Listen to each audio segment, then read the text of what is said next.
everybody, this is Nick Gaddis for Nick's America, and I am back again, this time to talk to you about a clip from a recent episode of the Joe Rogan Experience podcast involving a man named Maajid Nawaz. And Maajid Nawaz is, according to TED, you know, the ones who do the TED Talks and everything, he is an anti-extremism activist who works to promote conversation, tolerance, and democracy in Muslim and non-Muslim communities. That being said, he's talking to Joe Rogan about the World Economic Forum and how they've infiltrated governments and how they are shaping basically the global conversation of things and how we're going to live our lives going forward. And many of you probably know about this in terms of what the World Economic Forum has been doing, what they continue to do, and what they want to happen, especially by the year 2030. So he talks to Rogan about the World Economic Forum and tries to explain some things. This is a short 2-minute clip, and I might take some pauses in between here, but let's take a listen. Direct quote, though, on his, you'll see it, our teams are now embedded in governments around the world. That's actually what they wrote. Yes. And the video is 2 minutes. I didn't play all of it. It's what he says. But what he's saying there sounds reasonable, figuring out on strategic ways to end the lockdown easily. No, that makes sense? Not the end of the lockdown. No. Didn't he say that? Yeah. Keep in mind, Tony Blair is the one who's been advocating for vaccine passports, digital identification through COVID, and all of these measures. But didn't they say that about ending the lockdowns and keeping businesses? Once those measures are in place.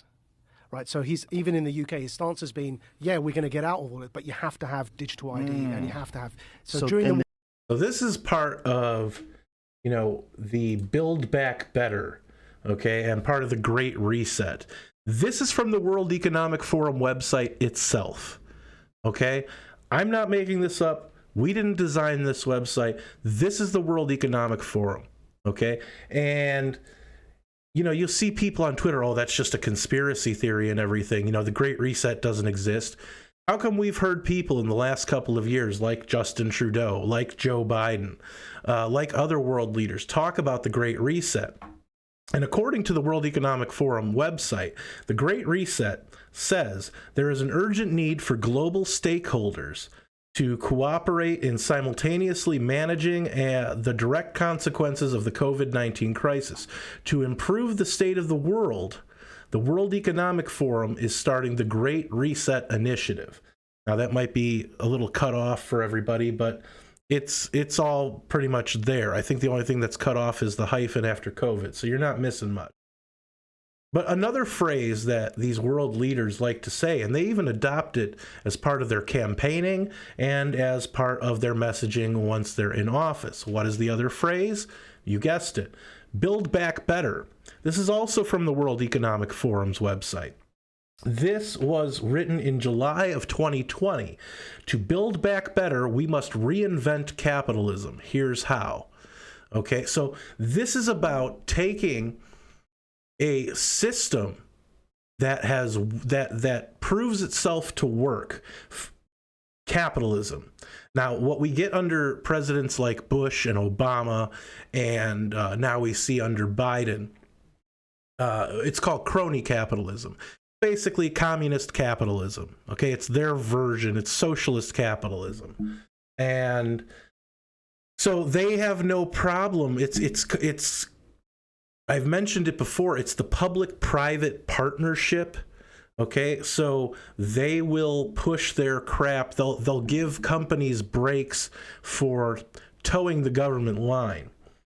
And so we have Nawaz here talking about how the World Economic Forum and people who are affiliated with it and people who support it, yeah, they might lift these mandates and lockdowns and everything, but they're going to do that with the caveat that they are going to pass laws and rules and guidelines and whatever else to shape how we live going forward, like a digital ID.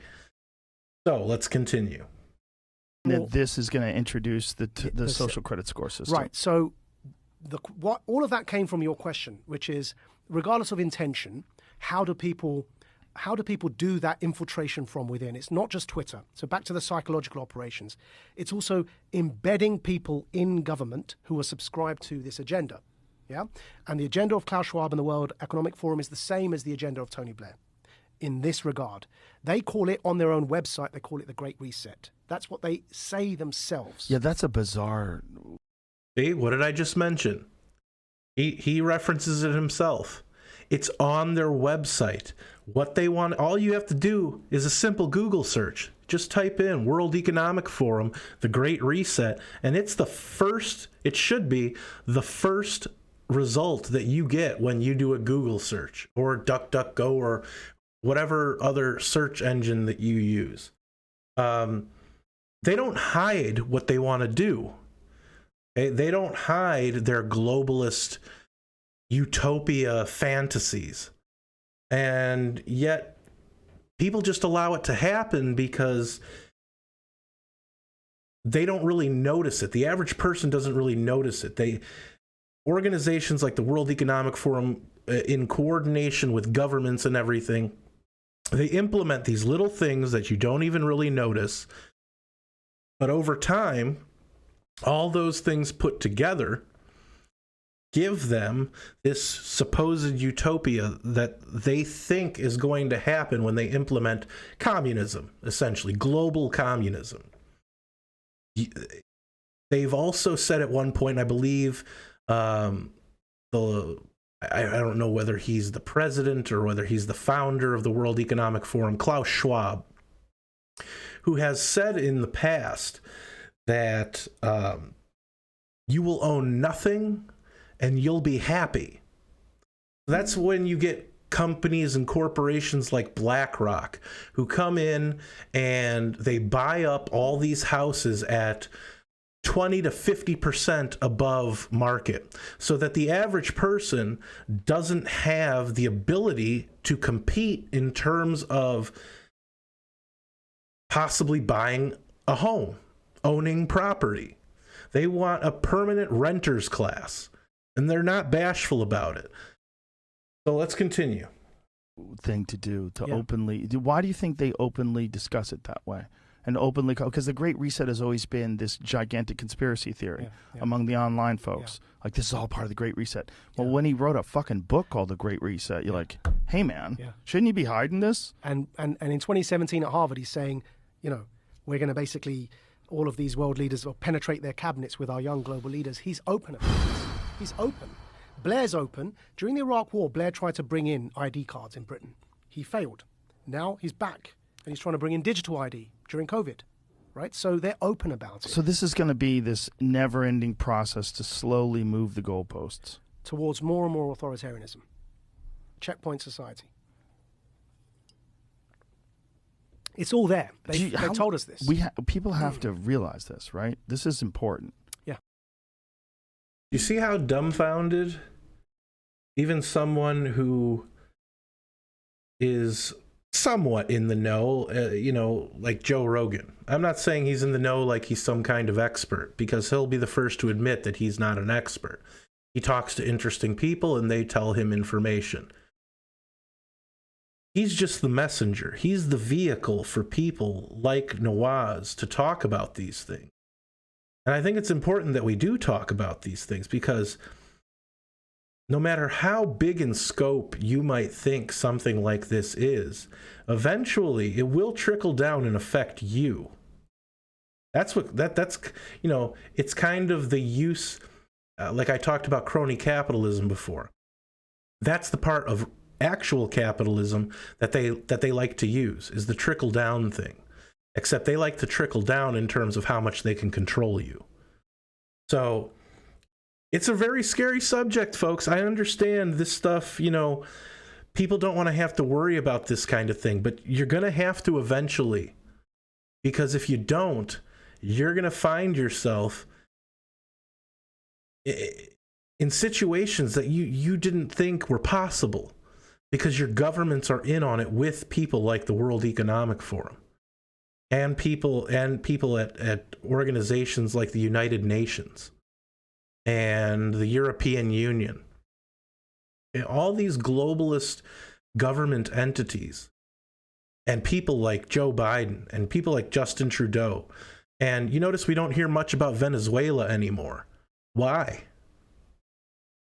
because what was happening in Venezuela that brought it to the state that it is now is starting to happen here.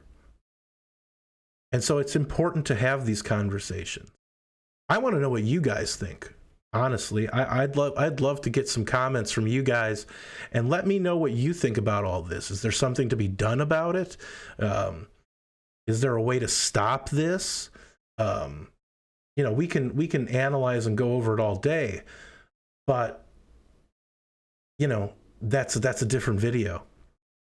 I think it is important to talk about what was said in this particular clip and to continue to try to bring attention to the fact that there are entities like the World Economic Forum who weren't elected by anybody that are trying to, in partnership with government and corporations, control the way you live.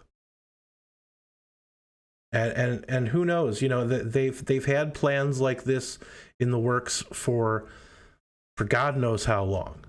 But I think the fact that in 2016, the American public gave the global elite the biggest FU in the history of mankind by electing Donald Trump to the White House, that just accelerated their plans.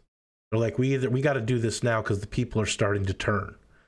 And they still didn't learn anything because, as you've seen going throughout the pandemic, they've just stole more power and they're not going to give it up anytime soon.